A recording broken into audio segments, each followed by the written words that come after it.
Hello, everyone. Welcome to Off the Charts. You know what day it is? It's Wednesday, so that means Dan's album analysis and rating. Who do we have today? We have Kickaxe. Welcome to the club. This suggestion came from at Johann Kaspar Baumgartner 6972. Tell me if I pronounced the name right, okay?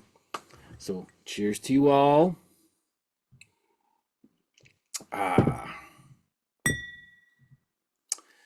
All right. So, yes, once again, you, the viewer, are in charge for these Wednesday episodes, which album I will do a deep dive analysis on. If you're unsure as to what albums I do own, check out in the comments below, in the description below, my Instagram account. I post one album a day. I've been doing that for 5-6 years now, if not more. So you'll notice, you'll know right there which album I have, and I've got some rare goodies in there. So that is the winner today. Johann Kaspar Baumgartner 6972 suggested to me Kickaxe. Welcome to the club. So Kickaxe, if you don't know already, they are from Canada, more specifically from Regina, Saskatchewan. This album here came out in 1985 on Pasha Records, produced by Randy Bishop and Spencer Proffer. On this album, you've got on vocals George Kristen. On guitar, keyboards, and background vocals, you got Larry Gilstrom. On bass, you've got Victor Langen and background vocals. Raymond Arthur Harvey on guitar and background vocals. And on drums, Brian Gilstrom, drums and background vocals.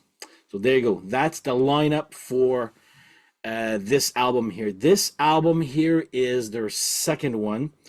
They are mostly known for their first one just before this there, Vices. If you compare this one to Vices, every fucking song is a banger, okay? This one is more polished, not as dirty or rambunctious type of hard rock. This is more clean.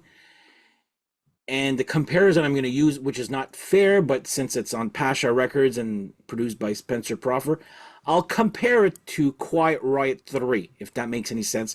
You know, mind you, still a lot more raw than Quiet Riot 3 was there. That one was just way too polished. This one's a little bit more polished than Vices, but there's still some really good songs on this one here. So, let's go and look at the song per song and my rating for this here. If you're not familiar with Kickaxe, they have 4 albums. Their first 3 are definitely worth checking out. Okay, so this one right here. So song number 1, Welcome to the Club. This is one that starts off like it's a clean song, not as power chordy as their first album was. So Welcome to the Club, good, I'll say good opener. I'll give that one a 7 out of 10. Oh yeah, by the way, here's the back. See, just they look more clean here, almost in respectable clothes. Almost. If you watch their video for On the Road to Rock, you'll doesn't really reflect this picture right here. Okay, anyway, next song here, Feels Good, Don't Stop. This one is okay.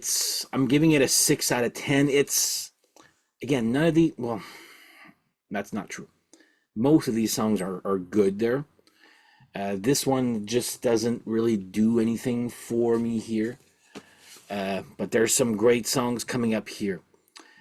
Coming After You, which is song number 3. I'm giving that one 8 out of 10. Now, it rocks a little more here for me here. Next up, we have... So, oh, by the way, did I say how much I gave it? I gave that one 8 out of 10. Coming After You, okay? Next up, we have Make Your Move.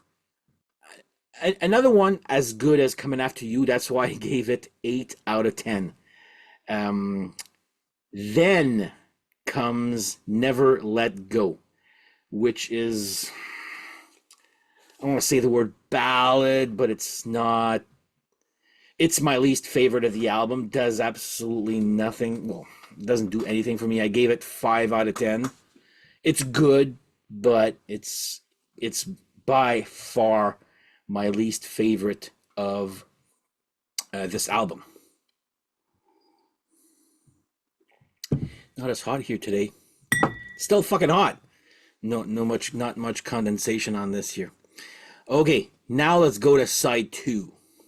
Side 2 has 2 gems here. Starting with Hellraisers, I'm giving that one 10 out of 10. Man, that is kick-ass how they sounded on their first album, Vices. You know, heavy, hard rock, catchy still, but dirty hard rock, you know, that type of... So Hellraisers, I'm singing the song right now in my head there. Yeah, I absolutely love that song. Then we have Can't Take It With You, which is good song. I'm giving that one 6.5 out of 10. Again, these songs, I'm just as I'm saying the title, I'm singing them in my head here. But sure, Can't Take It With You is 6.5. Then comes Too Loud, Too Old, probably my favorite of the album. Cheesy lyrics, nothing new. Well, maybe at the time it was new there, but heavy hard rock. 10 out of 10 for sure. I absolutely love that song. It's my favorite of the album. Even if I gave Hellraisers a 10 out of 10 also, I love more Too Loud, Too Old. It's that saying, you know, if you're too old, if it's too loud, you're too old. If you're too young, no, if you're too hot, then you're too cold. And anyway, great song musically here. Not musically, attitude wise, like one of those. And then after that, you've got Feel the Power. Good song again, 7 out of 10. Nothing wow about it, like Too Loud, Too Old, even though those were like cheesy lyrics, nothing really original. But Feel the Power, I'm going to give that one a 7 out of 10. Then we come with A Little Help from My Friends. Yes, it's that song, the Beatles song. At first, when I first, saw that on, I'm like, oh, not that song again there. But wait. First of all, I'm giving it 7 out of 10. I didn't like the song that much to begin with, so that really did not help, but they did a really good version of this song. But if you look at the video, so the credits for this song for background vocal or guest appearances, so not just background vocals, there's also exchange of vocals with Kristen and other people, and the guest list is an all Canadian lineup, big time. I'm gonna let you guys know the ones that I know. There's like at least 10, if not 12. I'll name you at least 6 here. You got Rick Emmett from Triumph, Alfie Zappacosta. Now, I think he was on the Tears Are Not Enough. I don't know any songs by him, but for some reason that name is Zappacosta. I know it. I'll go look after for his video. There was one song that he had, a very, very minor hit, but still I remember the name Zappacosta. Anyway, he sings one of the choruses, or verses, I should say. Lee Aaron is also there and in the video. So is Zappacosta, by the way. John Albani from the Lee Aaron Band, the early version of that, is also doing some vocals. Andy Curran from Coney Hatch, and of course his solo. So look at the video. There is actually pretty I'm not going to say it looks like a hearing aid, but There's some there's some girls in there or other people I don't recognize, or I looked at the names on the guest list here, and anyway, it doesn't ring a bell. Let me put it that way. But yeah, with a little help from my friends for a song, I don't love it. I don't hate it either to begin with, but they did have actually a very good version of this song. So yeah, 7 out of 10, which brings us to a total of 7.5 out of 10. So if I'm giving this one 7.5 out of 10 with, I guess, a dud, I was pretty generous with my 5 out of 10 rating.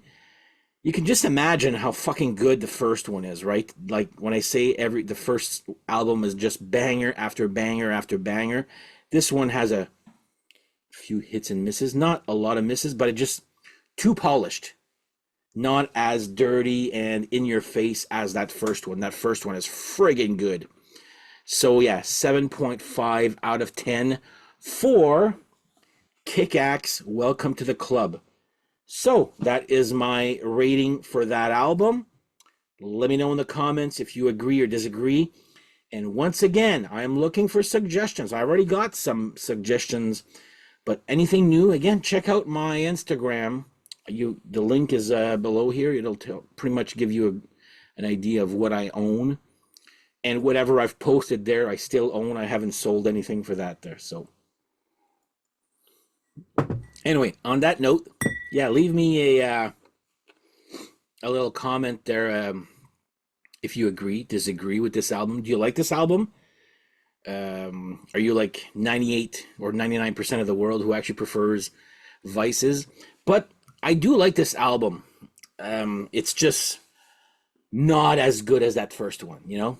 So anyway, that is my analysis of Kick-Axe, Welcome to the Club. So you got the Hellraisers fan club and it's like that Rat Reach for the Sky album cover. It's a little too artsy. You got these people waiting in a room with fans. That's the fan club, I guess. Trying to be clever, but they're not really clever, I guess. I don't know. It's a weird album cover. Anyway, and here's the band right here. Yeah, like I said, a little too clean, but compared to the first one. Okay. But Hellraisers and Too Loud, Too Old are definitely songs that would have belonged on that first album for sure.